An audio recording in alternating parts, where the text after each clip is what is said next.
आप लोग बहुत अच्छे होंगे क्योंकि मुझे ऐसा पूरी उम्मीद है ना। क्लास 7 जैसे कि आप सभी को पता है कि हमारा जो चैप्टर नंबर 7 था वो हमने कंप्लीट कर लिया है और आज मैं शिक्षिता मैम आप सभी के लिए नया चैप्टर लेकर आई हूँ जिसका हमारा नाम है motion and time, chapter number 9। Okay, chapter number 9 हम आज पढ़ेंगे। अगर आप पहली बार इस चैनल पर आए हैं तो प्लीज मैं आपसे हम्बल रिक्वेस्ट करूंगी कि आप इस चैनल को सब्सक्राइब जरूर कीजिए, तभी आने वाले नोटिफिकेशन आपको मिल पाएंगे। ओके, और अगर आपने पहले वाले चैप्टर्स नहीं देखे हैं तो प्लीज आप प्लेलिस्ट में जाइए, आपको वहाँ पे पार्ट वाइज भी हर एक चैप्टर का वीडियो मिल जाएगा। और चैप्टर 10 और 11 हमारा ऑलरेडी हो चुका है, हम चैप्टर नंबर 9 आज कर रहे हैं। और जिन्होंने को और कोई दूसरे चैप्टर देखने हो तो प्लीज आप प्लेलिस्ट में जा सकते हैं। ठीक है, तो इससे पहले कि मैं आज का ये वीडियो स्टार्ट करूं, मैं कहना चाहूंगी कि प्लीज आप अपनी नोट कॉपी और अपना पेन लेके जरूर से बैठिए क्योंकि आज हमारा फिजिक्स का चैप्टर है मोशन एंड टाइम। ठीक है, थोड़ा सा उसमें हम कैलकुलेशन भी करेंगे, थोड़ा सा फॉर्मूलाज भी लिखेंगे, डेफिनेशन भी लिखेंगे। तो इसके लिए केवल आपको सुनने से काम नहीं चलेगा, आपको लिखना भी पड़ेगा। ठीक है बच्चों, तो आइए हम अपना चैप्टर स्टार्ट करते हैं डिस्टेंस के साथ। देखिए जैसे कि क्या है ये चैप्टर हमारा, क्या है, मोशन एंड टाइम। मोशन को हम क्या बोलते हैं ये बताइए। अगर मैं आपसे पूछूं कि मोशन को हम हिंदी में क्या बोलते हैं तो क्या बोलेंगे अपन, गति। क्या बोलेंगे, गति। ठीक है, अभी देखिए जैसे कि मैं कुछ कर रही हूँ, है ना, मैं इधर से उधर जा रही हूँ तो मतलब मैं कौन से पोजीशन में हूँ, मैं मोशन में हूँ। लेकिन अगर मैं भी बिल्कुल एकदम सीधी खड़ी हुई हूँ तो मैं कौन सी पोजीशन में हूँ, रेस्ट पोजीशन में हूँ। ठीक है, और साथ में हमारी एक और क्या हेडिंग है, मोशन एंड टाइम। टाइम को तो हम जानते हैं, टाइम को हम हिंदी में क्या बोलते हैं, समय। ठीक है, तो इस चैप्टर के अंदर हम किसके बारे में पढ़ेंगे, मोशन के बारे में और टाइम के बारे में। एक बात और थोड़ा सा ध्यान रखिएगा बच्चों कि जब भी हम किसी भी चीज को कैलकुलेट करते हैं या किसी भी चीज के बारे में बात करते हैं तो वहाँ पे टाइम की बात करना बहुत जरूरी हो जाता है। क्यों, अभी देखिए, अभी आप अपने मोबाइल के ऊपर देखिए, वीडियो चल रहा है तो वीडियो के साथ में आप टाइम के ऊपर भी आप अगर देखेंगे तो टाइम जो है वो कितना कंटिन्यू वो जो है बदल रहा है ना, 0.1 2 3 4 कंटिन्यू टाइम भी बदल रहा है। इट मीन्स क्या है कि जो टाइम है वो कभी भी रुकता नहीं है, टाइम को भी हमें उस चीज के साथ में कैलकुलेट करना जरूरी हो जाता है। ठीक है, तो इस चैप्टर के अंदर जो है आज इस टॉपिक के अंदर हम क्या लेंगे, स्पीड और एवरेज स्पीड हम लेंगे। लेकिन स्पीड से पहले हमें कुछ टर्म्स को समझना जरूरी होगा, वो मैंने आपके सामने लिखा है। डेफिनेशन जो है आपको कहीं मतलब बुक में नहीं है, बुक मैंने डेफिनेशन यहाँ पे लिखी है ताकि थोड़ा सा आपको समझ में आए कि डिस्टेंस क्या होता है, टाइम क्या होता है। अगर मैं भी आपसे पूछूं व्हाट इज टाइम, टाइम क्या है तो आप हिंदी में बोल दो टाइम को समय बोलते हैं, लेकिन टाइम होता क्या है तो वो सारी चीजें हम यहाँ पे देखेंगे। ठीक है, अब सबसे पहले आता है डिस्टेंस। डिस्टेंस को हिंदी में क्या बोलते हैं, दूरी। क्या बोलते हैं बच्चों, दूरी बोलते हैं डिस्टेंस को। अब डिस्टेंस होता क्या है थोड़ा सा वो देख लो पहले। The total length of the actual path followed by an object is called as distance. It means जो कोई भी, जैसे फॉर एग्जांपल मैंने यहाँ पे एक छोटा सा पिक्चर बनाया है, जैसे कोई भी एक ऑब्जेक्ट है, ठीक है, वो एक पूरा जो पाथ कवर करती है, क्या लिखा है, द टोटल लेंथ, मतलब इस पूरा total length of the actual path followed by an object is called as distance. यानी कोई भी ऑब्जेक्ट जो है अगर जितना टोटल वो पाथ कवर करती है तो उसकी जो लेंथ होती है वही हम उसको क्या बोलते हैं, डिस्टेंस बोलते हैं। ठीक है, जैसे कि अगर मैं आपसे पूछूं कि आपके घर से आपका स्कूल कितना डिस्टेंस पर है तो आप क्या बताओगे, 2 किलोमीटर है, 3 किलोमीटर है, इस तरह से आप कुछ भी बता सकते हो। तो वो क्या है कि आपने आपके घर से लेके आपके घर स्कूल तक कितना लेंथ आपने कवर किया, तो वो क्या होगी, आपकी डिस्टेंस हो गई। ठीक है, जैसे कि यहाँ पे अपन एक एग्जाम्पल देखते हैं कि एक कार है, ये एक रोड है, मान लो ए बी, इसका मतलब कितना, ए पॉइंट से वो चलना स्टार्ट करता है और बी पॉइंट पे वो आके रुक जाती कार, तो ये इसने जितना लेंथ कवर किया वही उसकी डिस्टेंस कहलाती है। ठीक है, अब SI unit of distance is metre. Distance की एसआई यूनिट यानी जो इंटरनेशनल स्टैंडर्ड यूनिट होती है वो क्या है, मीटर। डिस्टेंस को हम किलोमीटर में भी लेते हैं, मिलीमीटर में भी लेते हैं, सेंटीमीटर में भी लेते हैं, लेकिन इसकी एसआई यूनिट क्या है, मीटर है। ठीक है, ये आपको याद रखना है ना। अब आता है हमारा टाइम। टाइम क्या होता है, time is a measure of non stop consistent change in our surrounding. जैसे कि मैंने अभी आपको मोबाइल का एग्जांपल दिया कि टाइम एक ऐसा मेजरमेंट है जो कि नॉन स्टॉप, यानी वो कभी रुकता नहीं। आप देख लीजिए वीडियो चल रही तो अगर जो टाइम है वो भी कंटिन्यू चल रहा है, ठीक है, consistent change in our surrounding, और हमारे जो आसपास में जो है वो चेंज होता रहता है, लेकिन टाइम जो है वो कभी भी रुकता नहीं है, ठीक है।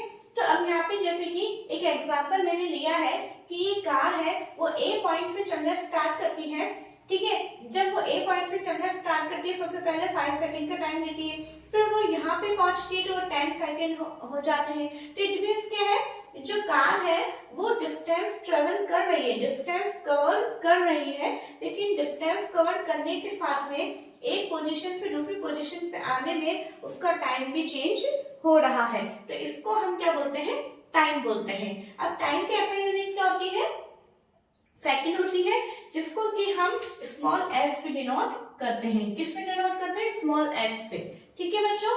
अब देखिए, अब आता है हमारा नेक्स्ट टॉपिक, स्पीड। स्पीड क्या होता है, स्पीड को हिंदी में हम बोलते हैं चाल। साइंस की लैंग्वेज में स्पीड को हिंदी में बोलते हैं चाल, ठीक है, चाल बोलते हैं। क्या होता है ये, the distance covered by an object in a unit time is called the speed of the object.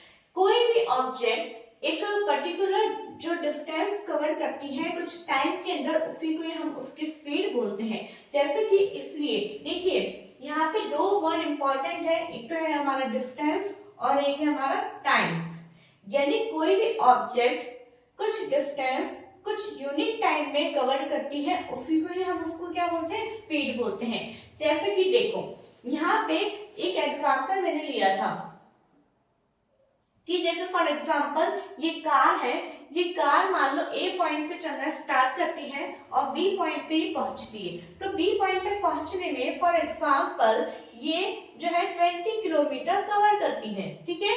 20 ए से बी तक का डिस्टेंस कितना है, 20 किलोमीटर। और इसने यहाँ पे टाइम कितना लिया है, मान लो इसने टाइम लिया 5 आवर्स। कितना टाइम लिया है, 5 आवर्स जो है इसने टाइम लिया है।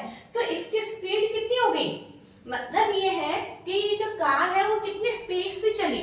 कभी कभार आप देखते होंगे कि जब है ना एक्सीडेंट हो जाते हैं, बहुत भारी एक्सीडेंट हो जाते हैं, ठीक है, तो है ना हम न्यूज़पेपर में देखते हैं कि वो इतने किलोमीटर प्रति घंटे की रफ्तार से चला, है ना, मतलब वो किलोमीटर प्रति घंटा वो क्या है, उसकी स्पीड है, ठीक है। तो यहाँ पे अगर मैं इसको मेजरमेंट करूँ, अब हमारा स्पीड का फॉर्मूला क्या है, speed is equal to distance upon time. यानी कोई ऑब्जेक्ट ने जितने टाइम में जितनी डिस्टेंस कवर करी है वही उसकी स्पीड होती है। जैसे कि एक एग्जांपल अपन यहाँ पे देख लेते हैं कि अगर इस वैल्यू को अगर हम इस फॉर्मूले में देखें तो कितना हो जाता है, 20/5 कैलकुलेट करें तो कितना हो गया, तो मतलब इसकी स्पीड जो हो गई 4 किलोमीटर पर आवर हो गई। आई बात समझ में, ठीक है। तो स्पीड क्या होता है, the distance covered by an object in a unit time, यानी कोई भी ऑब्जेक्ट के द्वारा जितनी डिस्टेंस उस यूनिट टाइम के अंदर कवर की गई उसी को हम उसकी क्या बोलते हैं, स्पीड बोलते हैं, ठीक है। ये स्पीड का फॉर्मूला है। फॉर्मूले को देखिए हमेशा एक तरह से बॉक्स में आपको बना के लिखना है। जब फॉर्मूला लिख दिया तो आपको बॉक्स में बंद करके लिखना है, ठीक है। अब जैसे मैंने एक और एग्जांपल यहाँ पे दिया है, for example a car covered 50 kilometre in 1 hour. जैसे कि मान लो कोई एक कार है जो कि 1 घंटे के अंदर 50 किलोमीटर कवर करती है, then we say that a car is moving with a speed of 50 kilometre per hour. तो हम ये कह सकते हैं कि जो कार है वो 50 किलोमीटर पर आवर की रफ्तार से चल रही थी, स्पीड से चल रही थी, ठीक है। स्पीड इज इक्वल टू 50/1 कितना हुआ, 50 kilometre per our. Unit of speed is kilometre per our. अब स्पीड की यूनिट क्या होती है, किलोमीटर पर आवर, लेकिन अगर हम डिस्टेंस को मीटर में लेते हैं तो टाइम को किस में लेना होगा, सेकंड में लेना होगा, तो उसकी यूनिट क्या हो जाएगी, मीटर पर सेकंड, ठीक है।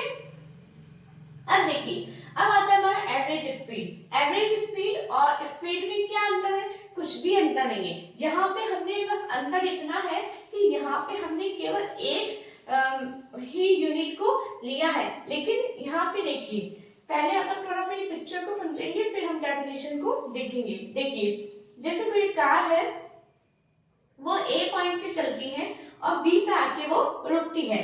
जैसे कि आप देखा होगा कि कभी कभार आपने, जैसे कि हम ट्रेन से जा रहे हैं या फिर है ना हम बाय कार जा रहे हैं, तो अगर हमने यहाँ से एक स्टेशन से चलना स्टार्ट किया, और जैसे फॉर एग्जांपल मैंने अजमेर से चलना स्टार्ट किया, ठीक है, फिर उसके बाद में जैसे मैं विजयनगर तक गई, और विजयनगर पे जो है मैंने उसको मैं थोड़ी सी देर रुक गई, और फिर विजयनगर से मालूम मैं नीमच तक गई, तो क्या होगा, वो मतलब मैंने एक अलग अलग थोड़ा सा डिस्टेंस अलग अलग टाइम में कंप्लीट किया है। तो यहाँ पे भी ये वही बात हो रही है कि ये कार है वो ए से चलना स्टार्ट करती है और बी पे आके रुकती, तब उसने कितना किलोमीटर कवर किया है, 10 किलोमीटर डिस्टेंस कवर करी है। फिर वो बी पॉइंट से चलना स्टार्ट करती है, फिर सी पॉइंट पे वो रुकती है और बी से सी तक का उसने कितना डिस्टेंस कवर किया, 30 किलोमीटर। अभी अलग अलग डिस्टेंस हो गया ना, पहले 10 किलोमीटर लिया, फिर 30 किलोमीटर लिया, ठीक है। अब उसने जब ए से बी तक वो चली तब उसने कितना टाइम लिया, 2 आवर्स का टाइम लिया था। फिर वो बी से जब सी पे पहुंचती है तो उसने कितना टाइम कवर किया, उसने 3 आवर्स का टाइम कवर किया। अब ये अलग अलग हो गया है, तो हम क्या करेंगे, तब जाके जो है अब अलग अलग टाइम लिया उसने, अलग अलग डिस्टेंस ली, तो हम उसकी स्पीड को कैसे कैलकुलेट करेंगे, तो फिर एक एवरेज स्पीड को निकाला जाता है कि एक औसत मतलब लगभग इतनी स्पीड से वो कार पूरा ए से लेके सी तक वो चली है, ठीक है, इस तरह से। तो इसकी डेफिनेशन भी क्या है, the average speed is the total distance covered divided by the total time taken. तो एवरेज स्पीड का फॉर्मूला क्या हो गया कि एक कोई भी ऑब्जेक्ट है वो जितने टोटल टाइम में उसने जितना डिस्टेंस कवर किया है, और जब हम उसको डिवाइड कर देंगे तो हमारा क्या निकल के आ जाएगा, एवरेज स्पीड। देखिए बच्चों, आपकी बुक में दोनों एक साथ लिखा हुआ है, लेकिन मैंने आपको दोनों अलग अलग करके लिखा है ताकि आपको प्रॉब्लम ना हो। स्पीड में क्या होता है, केवल जैसे मान लो आपके क्वेश्चन आ जाता है, सिंपल सा क्वेश्चन आ गया ये कि कोई एक कार है जिसने 20 किलोमीटर 5 आवर्स में कंप्लीट किया, तो उसकी स्पीड कितनी होगी, तो आप सिंपल सा फॉर्मूला लगाएंगे, speed equals to distance upon time. लेकिन अगर इस तरीके से कोई क्वेश्चन आ गया तब आप क्या करोगे, तब आपको कंफ्यूजन हो जाएगा। इसलिए तो वहां पे कंफ्यूज नहीं होना है, जब एक से ज्यादा टाइम दिया हो और एक से ज्यादा डिस्टेंस दिया हुआ हो तब हमें क्या निकालना है, तब हमें एवरेज स्पीड निकालना है। तो एवरेज स्पीड का फॉर्मूला क्या हो गया, average speed is equal to total distance upon total time, ठीक है। जैसे मैंने यहाँ पे कैलकुलेट भी करके लिखा है यहाँ पे पूरा, average speed is equal to 10 kilometre plus 30 kilometre upon 2 hours plus 3 hour, total कितना हो गया 40/5। कैलकुलेट करेंगे 5 8 48 किलोमीटर पर आवर। मतलब जो कार है ए पॉइंट से सी पॉइंट तक जब वो पहुंचती है तो लगभग उसने 8 किलोमीटर यानी 8 किलोमीटर पर आवर की स्पीड से वो मूव कर रही है, ठीक है बच्चों। तो आई होप आपको समझ में आया होगा कि डिस्टेंस क्या होता है, क्योंकि हम यहाँ पे बार बार बोल रहे हैं कि distance upon time, distance upon time. तो पहले आपको ये पता होना चाहिए कि डिस्टेंस होता क्या है, फिर आपको ये पता होना चाहिए कि टाइम होता क्या है, ठीक है। और इनकी मैंने यूनिट भी लिखी है, क्योंकि बिना यूनिट के आप जब क्वेश्चन करेंगे तो आपको उसमें कोई भी नंबर नहीं मिलेंगे। यूनिट का जब हम नहीं लिखते तो कम से कम 1/4 मार्क्स जो हमारा माइनस में चला जाता है, इसलिए आपको प्लीज यूनिट जरूर से लिखनी है। अगर आपको ये मैं चाहूंगी कि आप कॉपी में ये भी ड्रॉ करें ताकि आपको थोड़ा सा समझ में आ जाएगा कि हम कहना क्या चाह रहे हैं, ठीक है बच्चों। तो आई होप आपको ये वीडियो समझ में आया होगा, ये टॉपिक भी समझ में आया होगा। अगर इसमें कुछ भी प्रॉब्लम होती है तो प्लीज आप जरूर से कमेंट में लिख के बता सकते हैं, ठीक है बच्चों। और अगर वीडियो अच्छी लगी है तो प्लीज आप लाइक करें, शेयर करें, सब्सक्राइब करें। Thank you.